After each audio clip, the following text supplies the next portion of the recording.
Good morning बच्चों। आज हम पाठ 3 का प्रश्न अभ्यास देखेंगे। जहाँ कविता से लिखा है वही आपका प्रश्नोत्तर आप अपनी कॉपी में लिखेंगे। पहला प्रश्न, दूसरा प्रश्न और तीसरे प्रश्न में देखिए व्याख्या पूछ रहा है।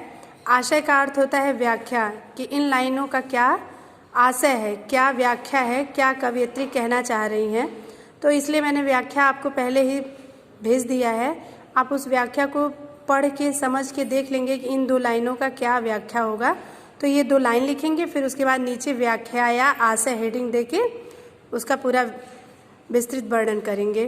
ठीक है, इस तरह से ये 2 लाइन लिख के इसका व्याख्या, फिर ये 2 लाइन लिख के इसका व्याख्या, इस तरह से ये प्रश्न आप पूर्ण करेंगे। फिर चौथा प्रश्न है, ये चौथे प्रश्न का उत्तर भी मैं आपको सेंड कर रही हूँ। इस तरह से यही आपका क्वेश्चन आंसर है, यही आप क्वेश्चन आंसर करेंगे। अब आइए देखते हैं भाषा की बात। भाषा की बात व्याकरण से संबंधित है। पर्यायवाची ये आपका होमवर्क रहेगा। ये पर्यायवाची, इन शब्दों के पर्यायवाची 3-3 पर्यायवाची कम से कम आप लिखेंगे और याद करेंगे। भू का, नभ का, पुष्प का, मधु का और बिजली का। और ये समास की परिभाषा है। ये समास की परिभाषा आप हेडिंग डाल के लिखेंगे अपनी कॉपी में और याद करेंगे कि 2 या 2 से अधिक शब्दों का संक्षेपीकरण करके या एक नया सार्थक शब्द बनाने की प्रक्रिया को ही समास कहते हैं।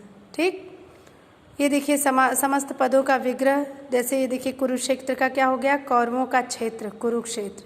शिलाखंड, शिलाओं का खंड शिलाखंड। इस तरह से इसका भी आप समस्त पद का विग्रह करेंगे, बांटेंगे। और ये देखिए तीसरा प्रश्न क्या दिया है कि दिए गए मुहावरों के अर्थ लिखकर उनका वाक्यों में प्रयोग कीजिए। तो ये भी आपको अपने मन से करना है, क्योंकि आप 8th के स्टूडेंट हैं, 6th 7th में आप पढ़े हुए हैं। ये सारी चीज़ें आप अपने मन से ही करेंगे और इसको अपने होमवर्क कॉपी में इसको भी नोट करेंगे, ताकि इस तरह से चलते चलते आपका व्याकरण भी तैयार होते जाए साथ साथ। ठीक, अब इसके बाद अगर किसी को समझ में नहीं आता है तो 10 बजे से 3 बजे के बीच में कॉल करके आप पूछ सकते हैं। इसका पिक और क्वेश्चन आंसर जो लिखा है मैंने वो आपको सेंड कर रही हूँ, अच्छे से लिख लीजिएगा।